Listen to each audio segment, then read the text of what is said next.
Bienvenidos. En esta aplicación, diseñada para pacientes, familiares y amigos de personas que tienen un traumatismo encefalocraneano, vamos a tratar de acercar esta situación a cada uno de ustedes, para que conscientes de cada uno de los momentos por los que atraviesa la persona, podamos tener una participación más activa y un conocimiento que nos permita acercarnos a la rehabilitación y a una integración en la sociedad de quien ha sufrido el trauma. Mi nombre es Luisa Fernanda Mesa Franco. Soy médica, especialista en medicina física y rehabilitación y quiero invitarlos a mirar algunos aspectos generales relacionados con el traumatismo encefalocraneano. Para empezar, hablemos de qué es el traumatismo encefalocraneano. Se conoce entonces como una condición en la cual una persona ha sufrido una lesión en su cerebro o en la bóveda craneana que puede generar a su vez un traumatismo sobre el cerebro. Esta situación puede estar asociada o no a diferentes otros traumatismos, dependiendo de la energía. Las causas más frecuentes del traumatismo encefalocraneano son las caídas de altura, los accidentes de tránsito o las lesiones contusas, o sea, los golpes. Entonces, la persona que sufre un traumatismo encefalocraneano posiblemente acudirá a una fase hospitalaria de su tratamiento, en donde será atendido desde la fase aguda, desde el momento del accidente o trauma, y continuará un tratamiento en donde va a tener diferentes especialistas y diferentes médicos que son su equipo tratante. Muchas personas que tienen un traumatismo encefalocraneano acuden a la unidad de cuidados intensivos y su primer tratamiento es en este sitio.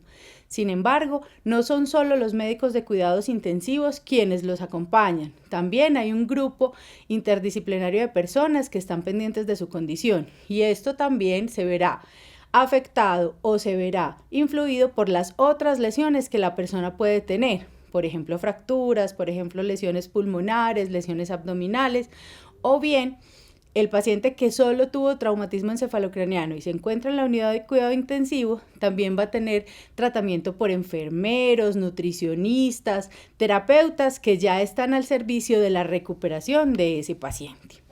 Cuando un paciente llega a la unidad de urgencias o a una atención hospitalaria posterior a un traumatismo encefalocraneano, nosotros vamos a dividir ese traumatismo en leve, moderado y grave. Esta clasificación depende del estado de conciencia en el que la persona haya llegado al servicio de urgencias. Y de acuerdo también a esto, algunas veces está relacionado con la cantidad de daño que tiene la masa cerebral en el momento del accidente. Sin embargo, esta clasificación solo nos habla del momento del inicio, no siempre nos habla del desenlace final de la persona con traumatismo encefalocraneano.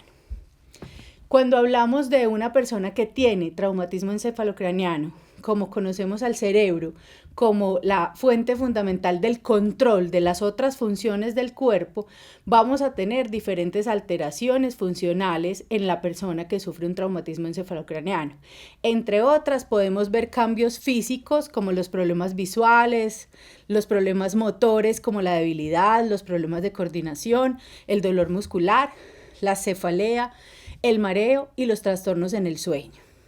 También sabemos que el cerebro es el encargado de todos los procesos cognitivos, por lo tanto la persona puede alterarse la memoria, el aprendizaje, la concentración o la velocidad con la que piensa. Asimismo, también el cerebro es la fuente de nuestras emociones. Por lo tanto, cuando yo estoy ante una situación de traumatismo encefalocraneano, el comportamiento y las emociones de la persona pueden cambiar, generándose tal vez actitudes y sentimientos que no había tenido antes, como la irritabilidad, la frustración, la depresión, la agresividad, la ansiedad o alteraciones para socializar con los otros seres humanos. Cuando nosotros nos enfrentamos a una condición de salud, que en este caso es el traumatismo encefalocraneano, siempre evaluamos al paciente como un individuo, no como un grupo de personas que tienen lo mismo, sino como una persona que es individual en su familia, en su trabajo y en el lugar donde vive. Por esto, en este cuadro quiero mostrarles que las funciones y estructuras corporales comprometidas serán aquellas que acabamos de ver: la marcha, el habla, la deglución, tal vez el comportamiento. Pero lo importante es mirar cuáles de las actividades que el paciente hacía por sí solo van a ser comprometidas y van a generar una alteración en la participación de ese paciente en la sociedad, sea como estudiante, como trabajador, como esposo, como hijo o como miembro de la sociedad en general. Sin embargo, en la parte baja de la pantalla podemos observar que hay unos factores ambientales y unos factores personales que van a influir positiva o negativamente en esa rehabilitación. Y por esto, esta aplicación está diseñada para que todos, conociendo la situación, sabiendo a qué nos enfrentamos, tengamos una actitud positiva y la mejor manera de acompañar a alguien que ha sufrido un traumatismo encefalocraneano. Hablemos entonces de la rehabilitación, que es finalmente la materia de estudio de esta aplicación y lo que buscamos contarles. La rehabilitación inicia desde el momento mismo del accidente. La persona, aún hospitalizada, empieza a recibir diferentes formas de intervenciones que van a generar una mejoría en su funcionalidad y que buscan progresivamente acompañar cada etapa de la recuperación del paciente y cada obstáculo que genere el daño cerebral que ha padecido gracias al traumatismo encefalocraneano. Entonces, cuando hablamos de rehabilitación, no hablamos de una sola persona, hablamos de un equipo. Muchos terapeutas y muchos profesionales de la salud estamos relacionados con la rehabilitación de los pacientes.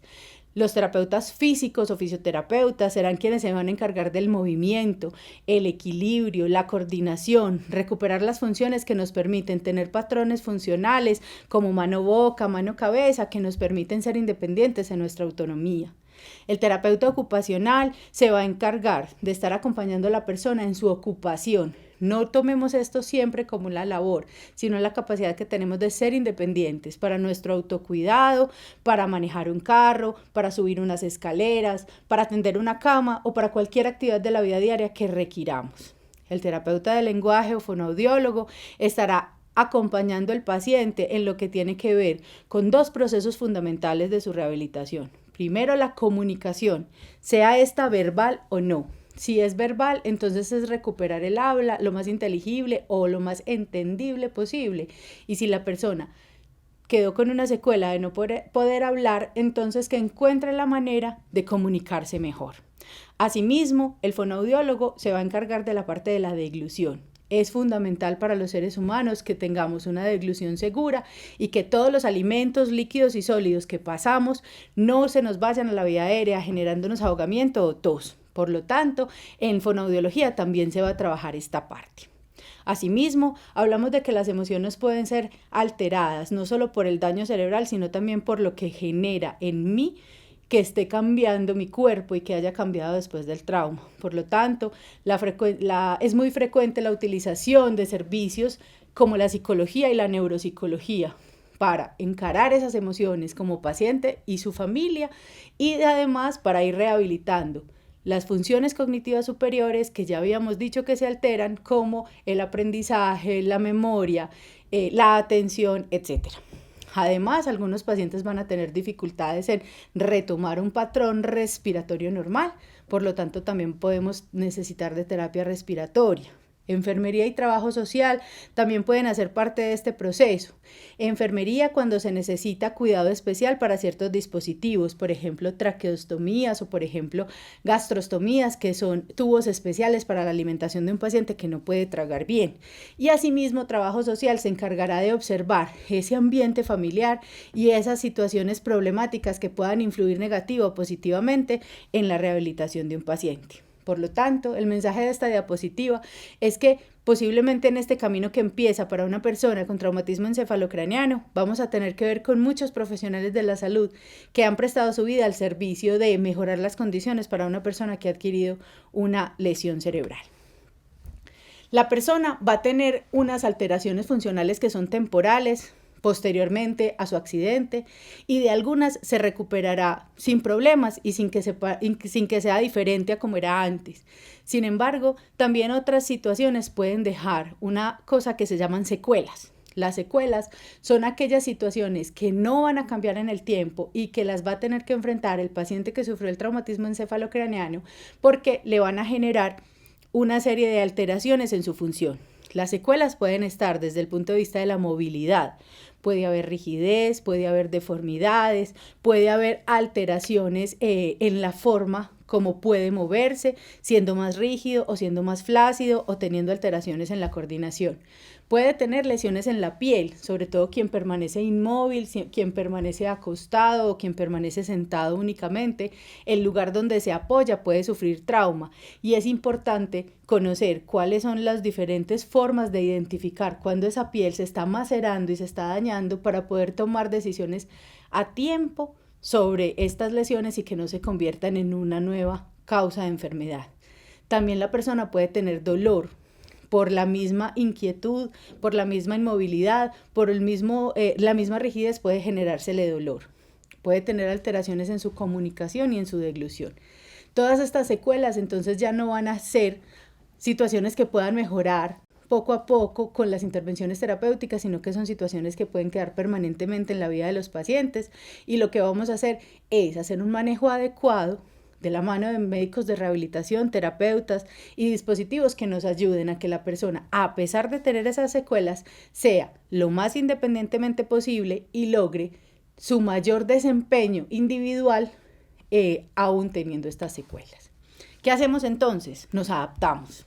Las adaptaciones que podemos hacer son de mucha índole. Hay adaptaciones que son en el cuerpo del paciente, como algunos aparatos para generar una forma adecuada, pero para generar un apoyo adecuado. Pero también vamos a tener otras situaciones que podemos adaptar, por ejemplo, en casa, como la presencia de pasamanos, como la presencia de apoyos para utilizar el sanitario, o adaptaciones que son manuales, como por ejemplo para cambiar los agarres de una cuchara a un tenedor, o para cambiar la forma como la persona se peinaba. Con solo cambiar la lateralidad de una persona, es decir, si esa persona era derecha, para luego cambiar a ser zurda, para hacer actividades como peinarse o cepillarse los dientes, ya estamos hablando de adaptaciones que el paciente tendrá que aprender o reaprender y que le van a permitir esa independencia que queremos. Siempre que pasan estas cosas, las familias, los amigos y las personas que están cerca de una persona que ha sufrido un traumatismo encefalocraneano se preguntan cuál es el pronóstico, cuál es el futuro. La persona podrá caminar, no podrá caminar, necesitará aparatos, necesitará un bastón. La única cosa que puedo decir es que somos incapaces de predecir el pronóstico en la fase hospitalaria. El paciente que llega con un traumatismo encefalocraneano, sea leve, moderado o grave, a un centro hospitalario, recibe la mejor atención para que salga de allí con las mínimas secuelas y con la mayor probabilidad de independencia posible. Pero solo el tiempo definirá cuál es ese estado funcional del paciente y cuál es el estado en el que terminará después de la rehabilitación. Como este pronóstico es impredecible, siempre hay que tener las mejores expectativas y buscar siempre los mejores apoyos para que en ese primer año de la lesión cerebral la persona reciba todo aquello que requiere para que las secuelas y los daños que produjo la lesión cerebral no le generen discapacidad, sino oportunidades de rehabilitación que le permitan ser independiente y retomar su vida.